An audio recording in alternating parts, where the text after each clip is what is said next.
Hello दोस्तों, नमस्कार। कैसे हैं आप सब? आई होप कि आप सब अच्छे होंगे और खूब बढ़िया से मन लगाकर पढ़ाई वढ़ाई कर रहे होंगे।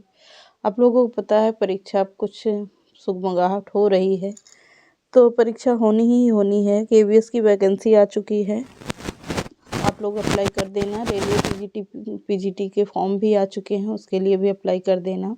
आप लोगों की क्लास करीब 5-6 दिन से डिस्टर्ब पे थी, क्योंकि हमारी सिस्टर एक्सपायर हो गई थी, तो इस वजह से काफ़ी क्लासें आप लोगों की डिस्टर्ब हो चुकी हैं।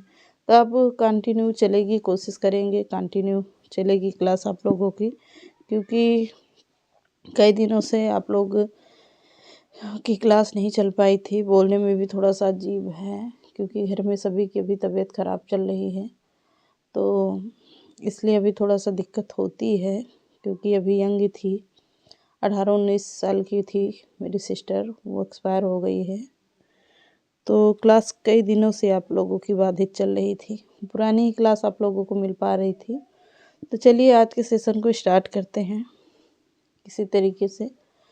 पढ़ाई भी ज़रूरी है, समय के साथ साथ वो भी ज़रूरी है, पढ़ना भी।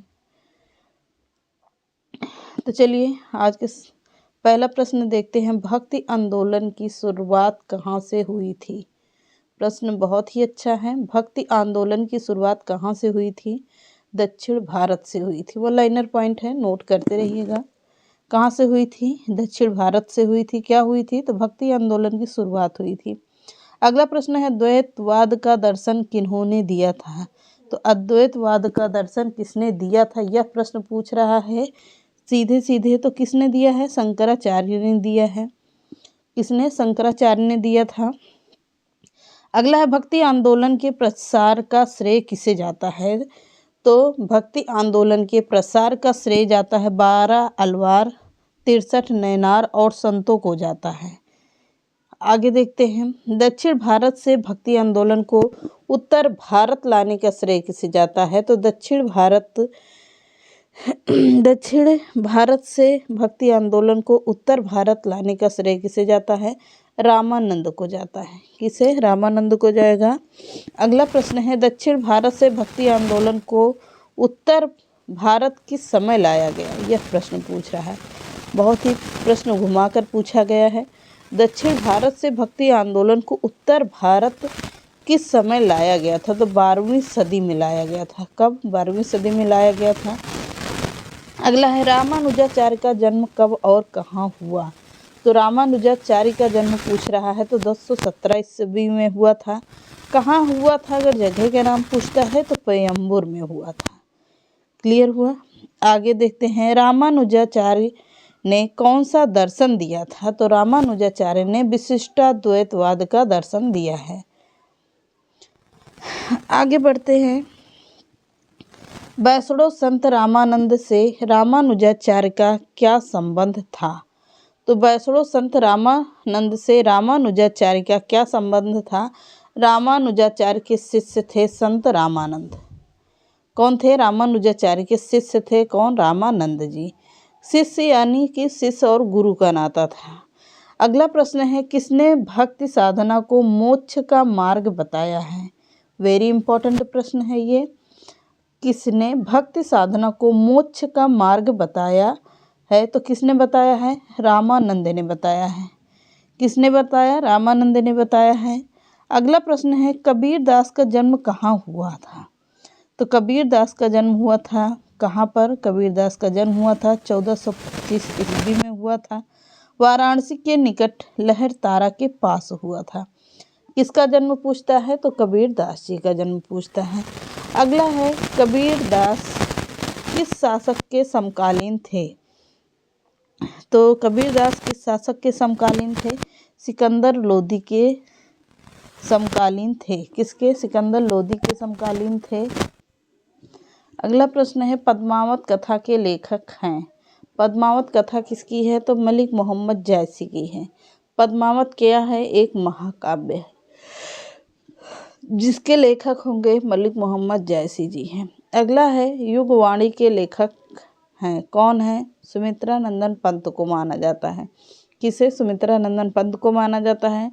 सूर्य सागर के रचयिता किसे माना जाता है? तो सूरदास को माना जाता है। सतसई के रचनाकार कौन है?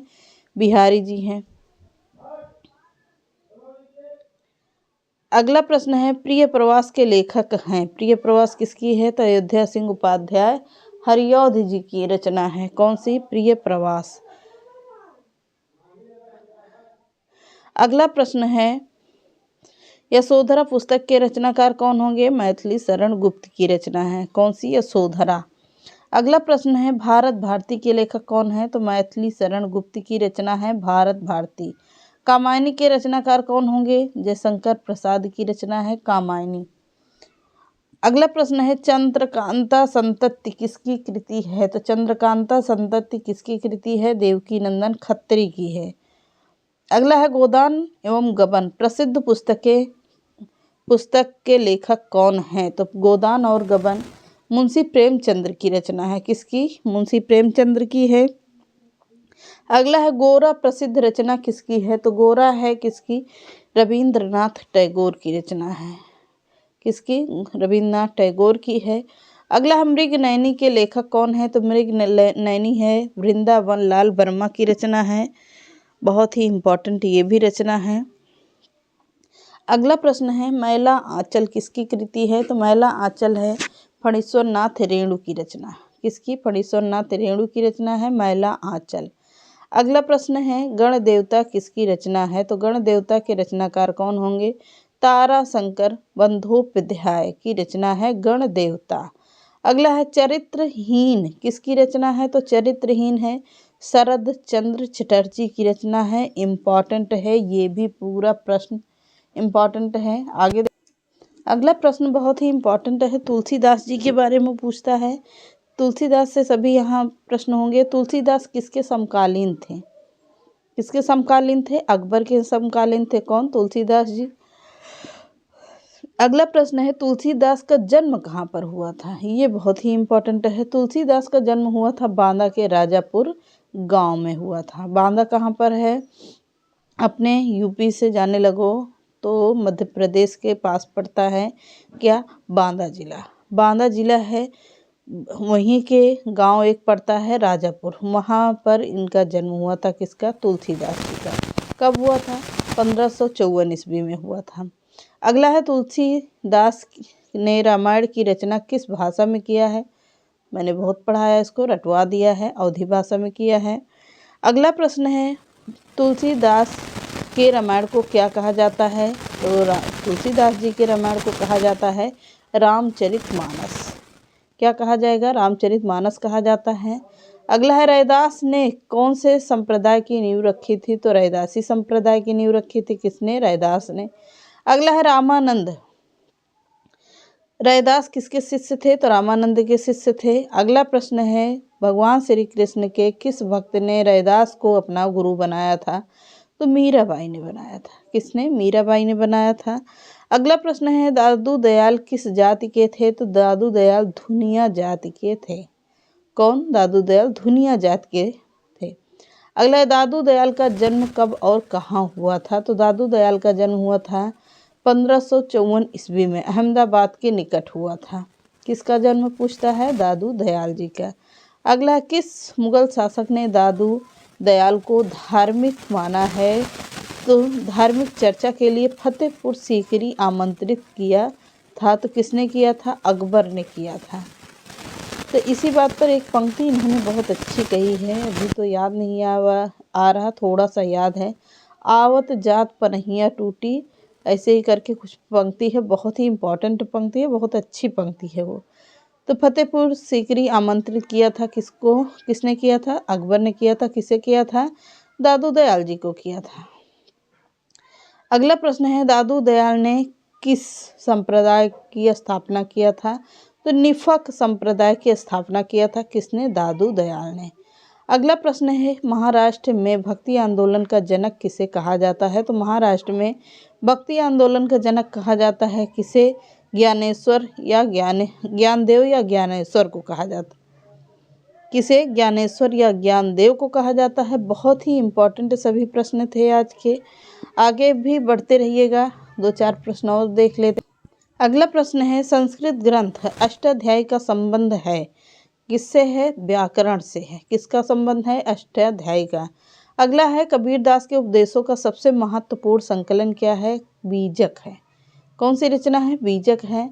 अगला प्रश्न है महर्षि वाल्मीकि द्वारा रामायण ग्रंथ की रचना किस में हुई है? किस भाषा में की बात कर रहा है? तो संस्कृत भाषा में की गई है। अगला महाभारत महाकाव्य का मौलिक नाम है, क्या नाम है? जय संहिता है। बाबरनामा मूल रूप से लिखा गया है किस भाषा में? तुर्की भाषा में लिखा गया। क्या लिखा गया? बाबरनामा लिखा गया। अगला अर्थशास्त्र किस विषय पर लिखी गई है? राजनीति विषय पर लिखी गई पुस्तक है अर्थशास्त्र। के जनक कौन है? कौटिल्य, चाणक्य। अगला है कबीर के दोहों का संग्रह क्या नाम है? तो बीजक नाम है। ये तो प्रश्न आ चुका भी। कालिदास के द्वारा लिखी गई रचना कौन सी है? मालविकाग्निमित्रम। इसमें के नायक कौन होंगे? मालविका हैं। और नायिका कौन है? मालविका हैं। और नायक कौन है? सॉरी, तो अग्निमित्र हैं। तो नायक नायिका भी पूछता है संस्कृत के, तो कौन है? मालविका इसकी नायिका है और अग्निमित्र जो हैं वह नायक है। कालिदास की मालविकाग्निमित्रम यह पूर्णतः संस्कृत भाषा में लिखी गई पुस्तक है। क्या है ये? यह एक नाटक है।